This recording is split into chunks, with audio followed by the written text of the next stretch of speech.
सुरभिशरणं सुरभिशरणं सुरभिशरणं सुरभिशरणं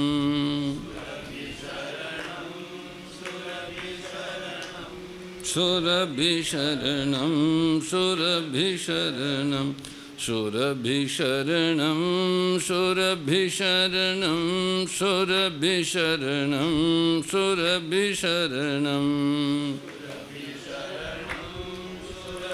शरणं सुरभिशरणं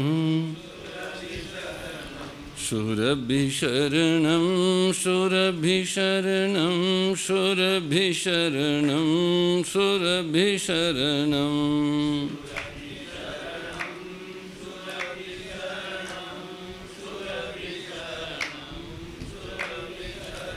सुरभिशरणं सुरभिशरणं सुरभिशरणं सुरभिशरणं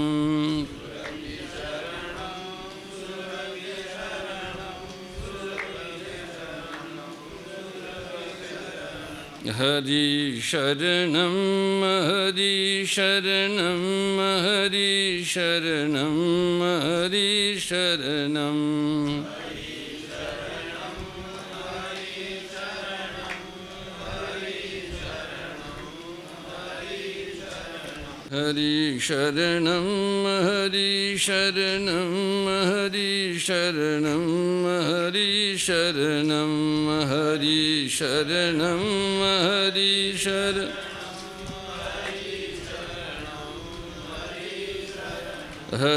शरणं हरि शरणं हरि शरणं हरि शरणं हरि शरणं हरि शरणं हरि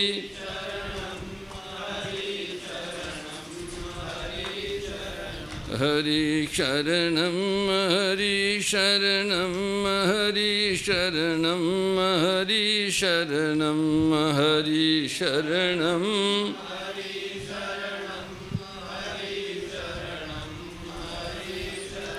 जय जय सुरनायक जन सुखदायक प्रणत पाल भगवंता गोदियज हितकारी जय असुरारी सिंधु सुतापिलकंता पालन सुरधरनी अद्भुत करनी मरम न जानहि कोई जो सहज कृपाला दीन दयाला करहु अनुग्रह सोई जय जय अविनाशी सब घटवासी व्यापक परमानंदा अभिगत गोतीतं चरित पुनीतं माया रहित मुकुंदा जहि लागी विरागी अति अनुरागी विगत मोह मुनि वृंदा निशिबासर ध्यावहि गुण गण गावहि जयति सच्चिदानंदा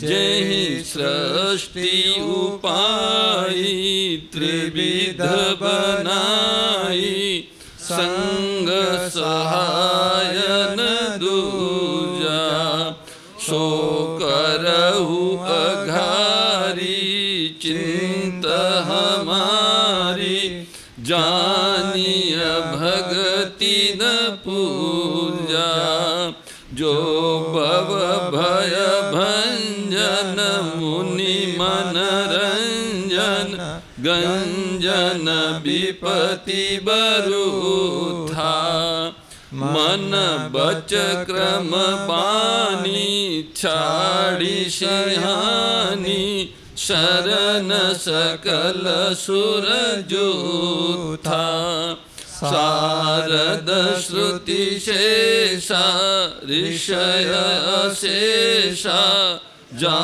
कहु को नहीं जाना जहि दीन पियारे वेद पुकारे दरौ सो श्री भगवाना भव बारिधि मंदर सब विधि सुंदर गुण मंदिर सुख पुंजा मुनि सीध सकल सुर परम भयातुर नमत नाथ पद कंजा जय जय सुर नायक जन सुखदायक प्रणत पाल भगवंता गोदिय हितकारी जय असुरारी सिंधु सुता प्रिय कंता जानी सभय सुर भूमि सुनी बचन समेत स्नेह गगन गिरा गंभीर भई हरनि शोक संदेह सियावर रामचंद्र जी की जय राधावर कृष्ण चंद्र जी की जय उमापति महादेव जी की जय पवन सुत हनुमान जी की जय बोलो भाई सब संतन की जय सदगुरुदेव की जय मात पिता गुरुदेव की जय श्री व्यास जी महाराज की जय जय जय श्री राम जय जय श्री श्याम हर हर हर महादेव। ओम श्री परमात्मने नमः। सर्वेश्वर सच्चिदानंद घन परम पिता परमात्मा की अति विशिष्ट कृपा करुणा से आप हम सबको श्री गोधाम महातीर्थ पथमेड़ा के आनंद वन परिसर में गो गीता महिमा सत्संग के रूप में साक्षात भगवत वाणी श्रीमद् भगवत गीता जी के पठन श्रवण एवं मनन का सौभाग्य प्राप्त हो रहा है। पढ़ने सुनने समझने और स्वीकार करने का अवसर प्राप्त हो रहा है। हम एक लंबे सत्संग सत्र का लाभ ले रहे हैं। श्रद्धेय स्वामी राम सुखदास जी कृत गीता प्रसादक संजीवनी टीका के प्रकाश में यह श्रीमद् भगवद गीता का व्याख्यान 18वें अध्याय के 42वें श्लोक को पार कर गया है और आज 43वें श्लोक से 18वें अध्याय के 43वें श्लोक से व्याख्यान प्रारंभ होगा। चतुर्वर्ण का प्रसंग है। 42वें श्लोक में भगवान ने ब्राह्मण वर्ण के 9 गुण बताए। सम दम तप शुद्धि क्षमा सरलता ज्ञान विज्ञान और ईश्वर भक्ति, ये 9 गुण जीवन में धारण करने से ब्राह्मण परमात्मा को ब्रह्म को प्राप्त हो जाता है।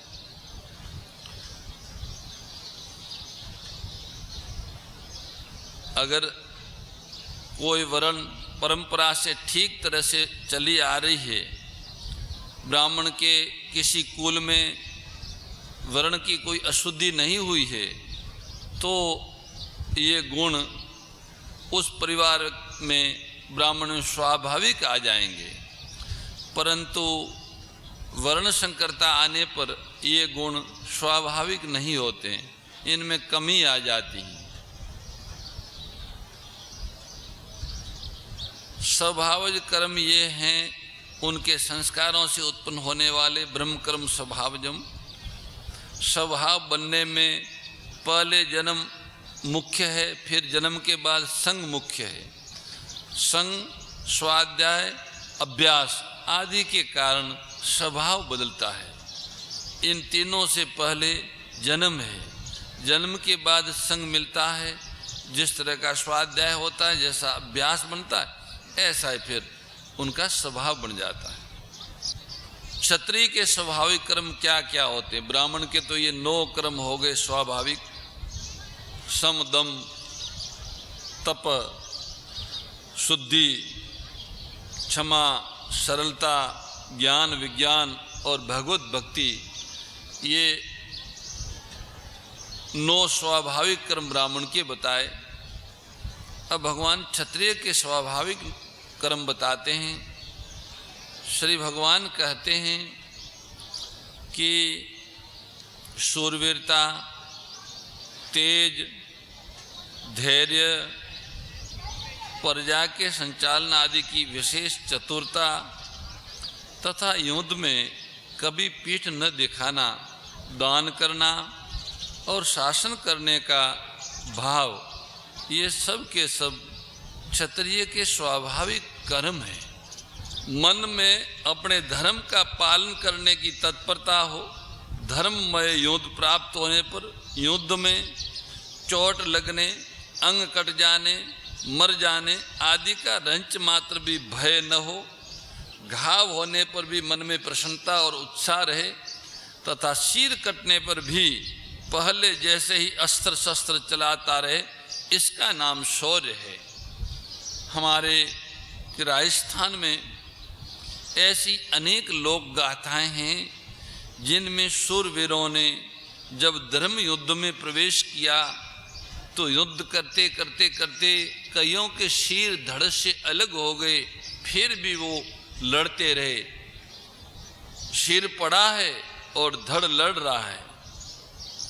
सिर पड़े धड़ लड़े, धड़ लड़े, सुरों की सुहानी कहानी। शूरवीरों की ये सुहानी कहानी है, वीर रस से भरी हुई। वे मृत्यु से नहीं डरते हैं, धर्म की रक्षा में अपने आप को होम देते हैं और शरीर अलग होने पर भी उनका जो धर्म रक्षा का संकल्प बल है, उस संकल्प बल के आधार पर सिर धड़ से अलग होने के बाद भी लड़ते रहते। अन्यथा सिर धड़ से अलग होने के बाद तो कैसे लड़े? पर वो संकल्प बल जो भरा हुआ है हृदय में धर्म की रक्षा का, सत संकल्प का, वह सत संकल्प आत्मा को, चेतना को पकड़े हुए है और शौर्य के आधार पे वो युद्ध कर रहा है। राजपूताना में ऐसे क्षत्रियों की अनेक गाथाएं हैं। ऐसे क्षत्रिय, शौर्यवान क्षत्रियों ने इस तरह के युद्ध किए हैं। तो क्षत्रिय का पहला गुण शौर्य होना चाहिए। दूसरा तेज, जिस प्रभाव या शक्ति के सामने पापी दुराचारी मनुष्य भी पाप दुराचार करने में हिचकते हैं, जिसके सामने लोगों की मर्यादा विरुद्ध चलने की हिम्मत नहीं होती, लोग स्वाभाविक की मर्यादा में चलते हैं, उसका नाम तेज है। ऐसे तेजस्वी पुरुष होने चाहिए अपने चरित्र से। ये तेज चरित्र से आता है। जिनका चरित्र उज्ज्वल है उनके जीवन में तेज है। तो शौर्य के बाद दूसरा गुण क्षत्रिय का तेज है। तीसरा गुण धृति है। विपरीत से विपरीत अवस्था में भी अपने धर्म से विचलित न होने और शत्रुओं के द्वारा धर्म तथा नीति से विरुद्ध अनुचित व्यवहार से सताए जाने पर भी धर्म तथा नीति विरुद्ध कार्य न करके धैर्यपूर्वक उसी मर्यादा में चलने का नाम धृति है। दाक्षम, प्रजा पर शासन करने की, प्रजा को यथा योग्य व्यवस्थित रखने की और उसका संचालन करने की विशेष योग्यता, दक्षता, चतुराई का नाम दाक्ष है। शौर्य, तेज, धरती, दक्षता और योधे चापे पलायनम, युद्ध में कभी पीठ न दिखाना, मन में कभी हार स्वीकार न करना, युद्ध छोड़कर कभी भागना, ये युद्ध में अपलायन कहलाता है। युद्ध छोड़ के न भागे तो अपलायन। दानम, क्षत्रिय लोग दान करते हैं तो देने में कमी नहीं रखते, बड़ी उदारता पूर्वक देते हैं। वर्तमान में दान पुण्य करने का स्वभाव वैश्यों में देखने में आता है, परंतु वैश्य लोग देने में कसाकसी करते हैं, इतने से ही काम चल जाए तो अधिक क्यों दिया जाए, ऐसा द्रव्य का लोभ उनमें रहता है। द्रव्य का लोभ रहने से धर्म का पालन करने में बाधा आ जाती है, कमी आ जाती है, जिससे सात्विक दान देने में कठिनता पड़ती है। परंतु क्षत्रियों में दानवीरता होती है, इसलिए यहाँ दान शब्द क्षत्रियों के स्वभाव में आया है। क्षत्रिय संपूर्ण उदारता से दान करता है। समता त्याग सिखावनी हरि मुख की बानी, ओ मैया हरि मुख की बानी। सकल शास्त्र की स्वामी, सकल शास्त्र की स्वामी, श्रुतियों के रानी। ओम जय भगवद गीते, दया सुधा बरसावनी मातु कृपा कीजे, ओ मैया मातु कृपा कीजे। हरि पद प्रेम दान कर, प्रभु पद प्रेम दान कर, अपनो कर लीजे। ओम जय भगवद गीते, जय भगवद गीते, ओ मैया जय भगवद गीते। हरि कमल विहारिणी, प्रभु हिय कमल विहारिणी, सुंदर सुपुनीते। ओम जय भगवद गीते, गीता माता की जय। परम श्रद्धेय गौरीशी स्वामी श्री दत्त शरणानंद जी महाराज की प्रेरणा व मार्गदर्शन में विश्व के सबसे बड़े गौ सेवा संस्थान श्री गोधाम महातीर्थ पथमेड़ा द्वारा संरक्षित लाखों बीमार, विकलांग, वृद्ध एवं अशक्त गोवंश वेद लक्षणा गोमाता की सेवा के साथ साथ भारतीय गोवंश का संरक्षण, संपोषण, संवर्धन एवं उनसे प्राप्त पंचगव्यों का परिष्करण व विनियोग करना, घर घर गोपालन, गो अभ्यारण्य, घास चारा उत्पादन हेतु गोचर भूमि का विकास, गोपालन लोक संस्कृति के पुनर्जागरण हेतु वेद लक्षणा गो महिमा का प्रचार प्रसार करना तथा गोपालक किसानों के स्वावलंबन हेतु गो कृषि अन्न एवं गो दुग्धान का गुणवत्ता युक्त बाजार तैयार करना श्री गोधाम महातीर्थ का पावन उद्देश्य है। आप सभी दानदाता श्री गोधाम महातीर्थ पथमेड़ा द्वारा संचालित गो सेवा महाअभियान में बढ़ चढ़कर सहयोग कर लाखों बीमार, विकलांग, वृद्ध एवं अशक्त गोवंश के गोग्रास सेवा हेतु श्री गोधाम महातीर्थ पथमेड़ा लोक पुण्यार्थ न्यास के बैंक ऑफ बड़ौदा खाता संख्या 084901000238827 IFSC कोड BARB 0 ASHRAM शाखा आश्रम रोड अहमदाबाद में गोग्रास सेवा निमित्त जमा कर सकते हैं। अधिक जानकारी के लिए संपर्क करें 7742093179 7665059999 7073000151।